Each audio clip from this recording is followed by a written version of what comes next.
Professor Dong Su-Yoon, President of Yonsei University, Professor Samuel Pang, Director of the Institute of African Studies, Excellency Ban Ki-moon, former Secretary General of the United Nations, faculty, students, and staff, distinguished ladies and gentlemen. First, I would like to thank you for the tremendous honor you have bestowed on me and my country with the award of this honorary doctorate.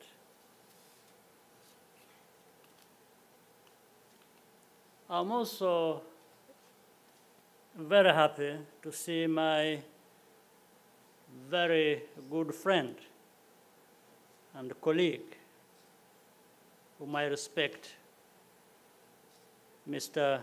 Ban Ki-moon, who we in Rwanda hold in the highest esteem. This is my fourth visit to Korea, but my first to the Yonsei campus. I wish that our connection had started much earlier. Yonsei clearly ranks among the world's finest universities, and I'm very proud for Rwanda to be associated with your institution. I would like to focus my remarks on a simple question, and that is, what is the purpose of public policy?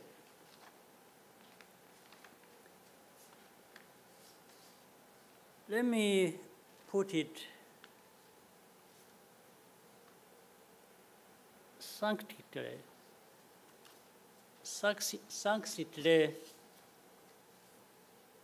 in light of my country's experience.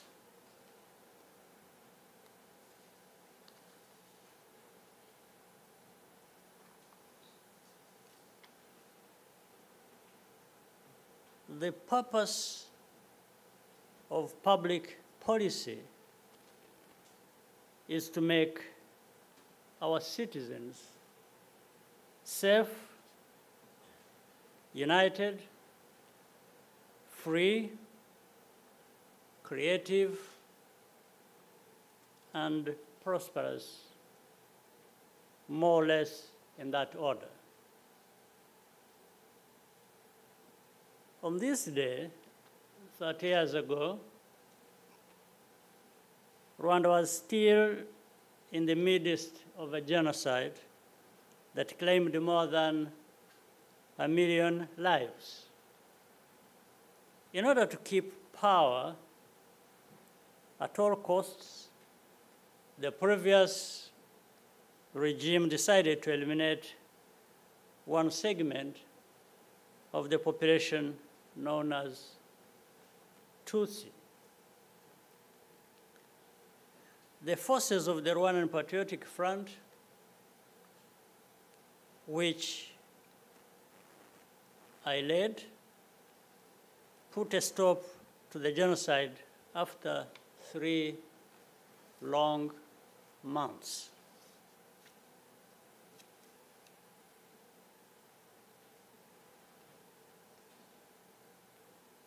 We inherited a country which was completely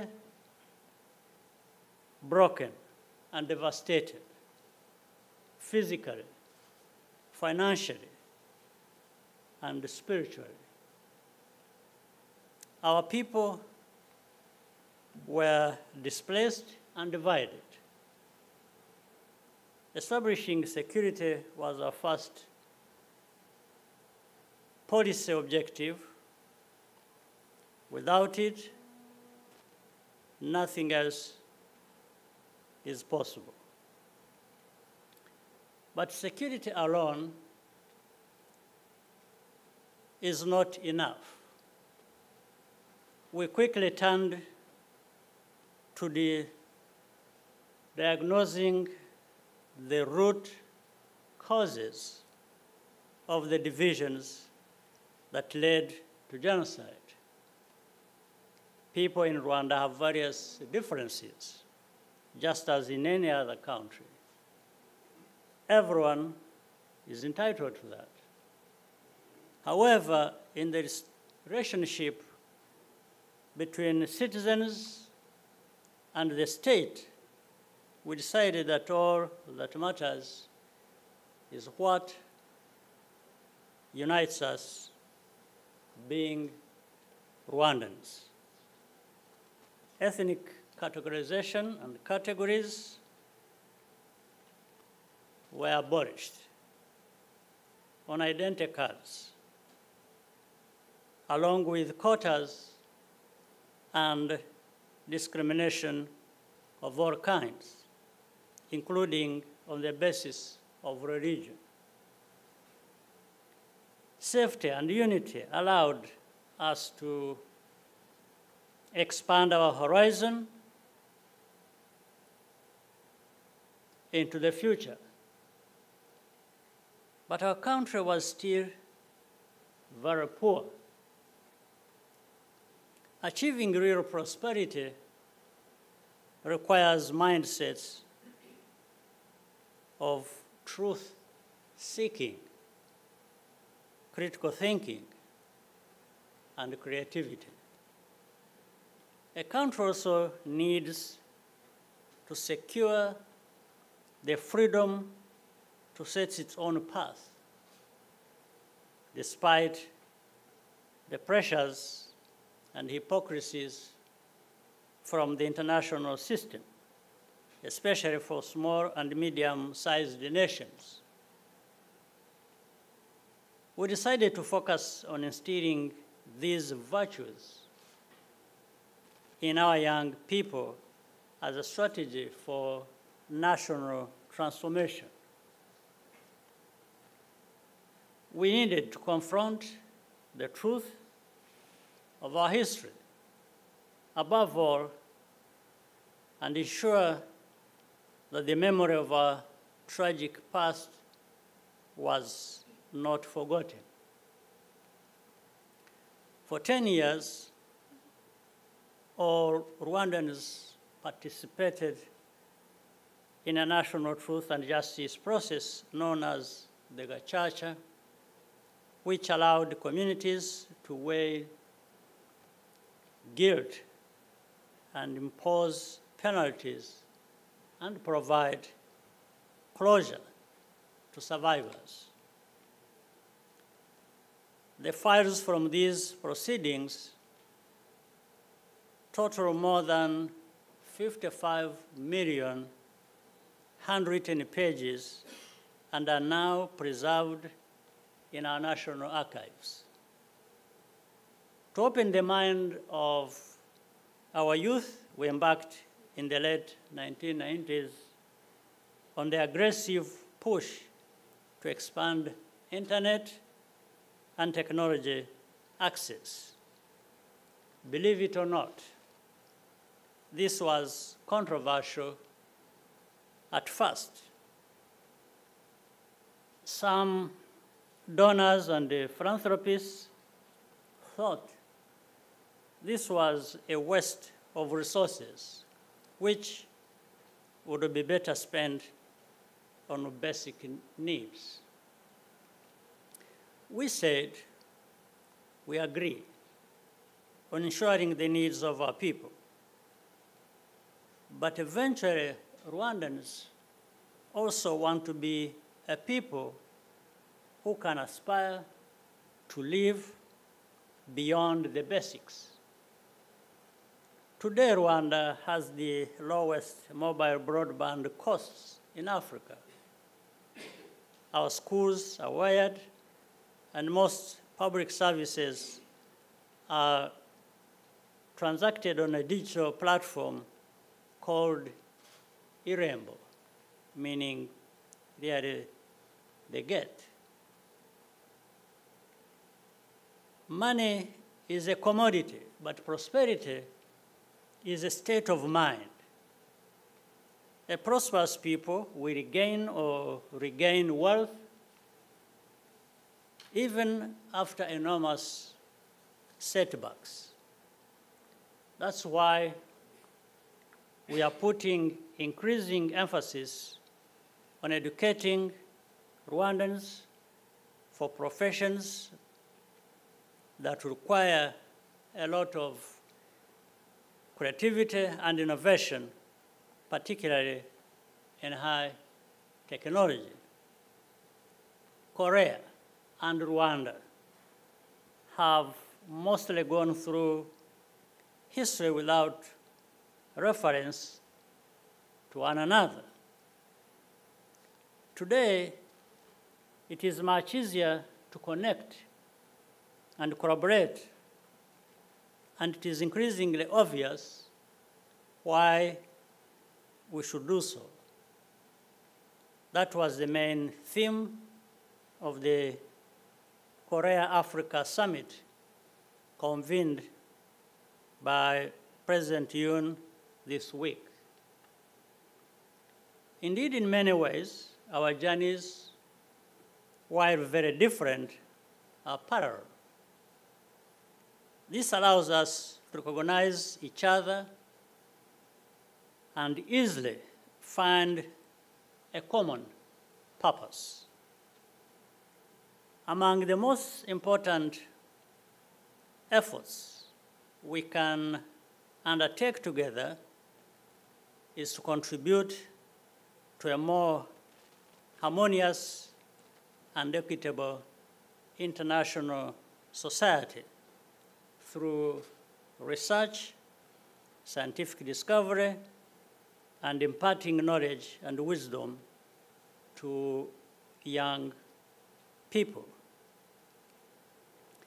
I fully expect the encounter between Rwanda and Yonsei University will flourish and bear fruit for decades to come. Every member of the Yonsei community is most welcome in our country.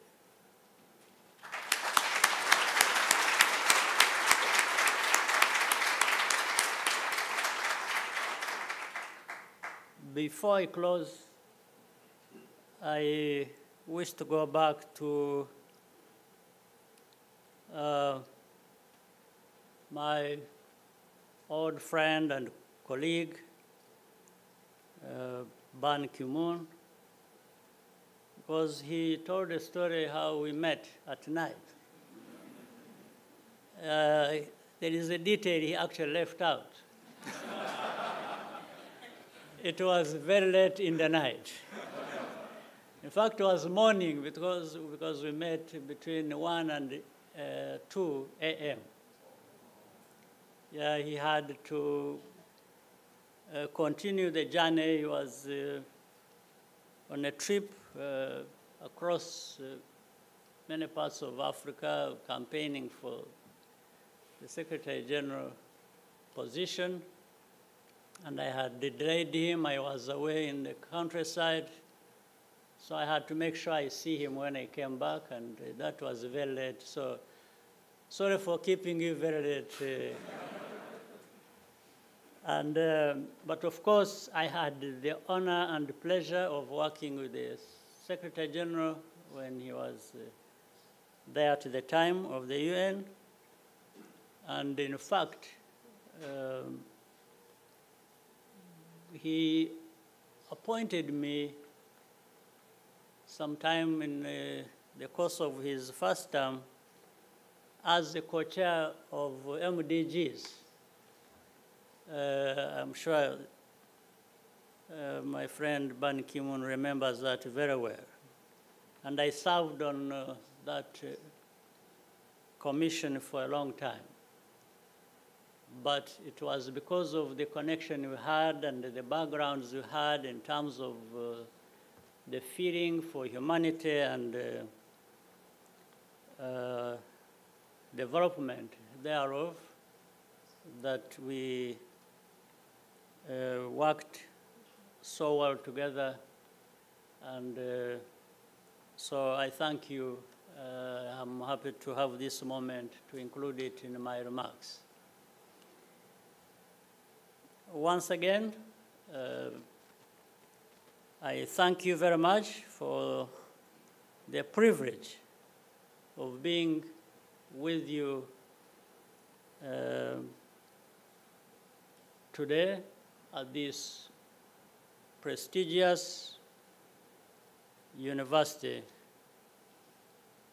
which also Yonsei University has bestowed upon me this great honor. I thank you.